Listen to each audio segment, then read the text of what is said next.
That incident, the Rabbi invited his disciple to a meal at which both soft and hard tongues were served.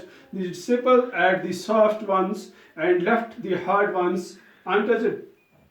Noticing this, the Rabbi said to his disciples, "As you use the soft tongues and reject the hard ones, so also use only soft tongue in your conversation with one another."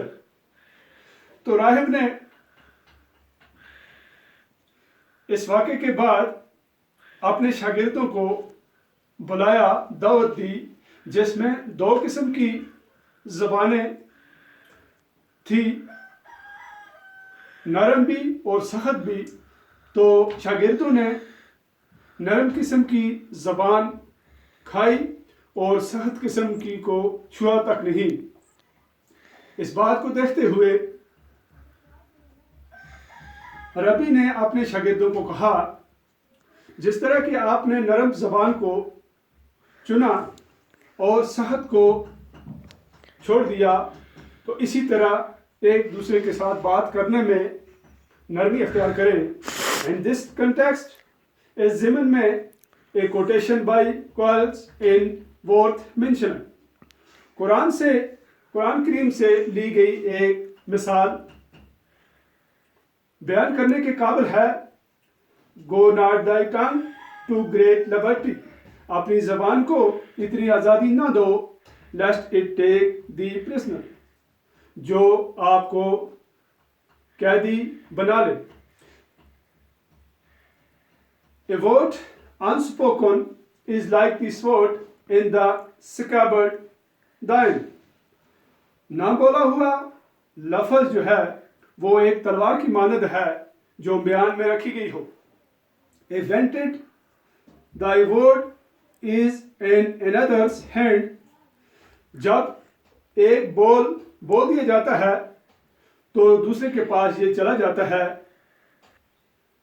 If you though desire to be held wise، اگر تم یہ چاہتے ہو کہ تم دانا مانے جاؤ، be so wise as to hold the tongue، تو اپنی زبان کو تھام کر رکھو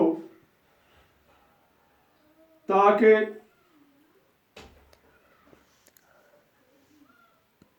اس قدر be so wise، اس قدر دانا بنو as to hold the tongue، کہ اپنے زبان کو تھام لو۔ One should as such always remember this important lesson، ہر شخص کو یہ ایک ضروری لیسن سبق یاد رکھنا چاہیے، so that we may refrain، کہ ہم پرہیز کریں، ہمیں پرہیز کرنا چاہیے from the menace of scandal mongering and backbiting، دوسروں کی رسوائی کرنے اور چغل خوری کی برائی سے۔ Moreover, we should always recite this important prayers، اس کے علاوہ ہمیں اس اہم دعا کا بھی ورد کرنا چاہیے۔ دعا یہ بتائی گئی ہے، My God، میرے خدا، guard my tongue، میری زبان کو بچانا from evil، گناہ سے، and my lips from speaking deceit، اور میرے ہونٹوں کو دھوکہ دہی والی باتوں سے دور کرنا۔ Be my soul silent، میری روح رہے یعنی پرسکون ان لوگوں کے متعلق جو میری برائی کرتے ہیں۔ Be my soul humble to all as the dust، اور میری روح اس دھول کی مانند حقیر رہے۔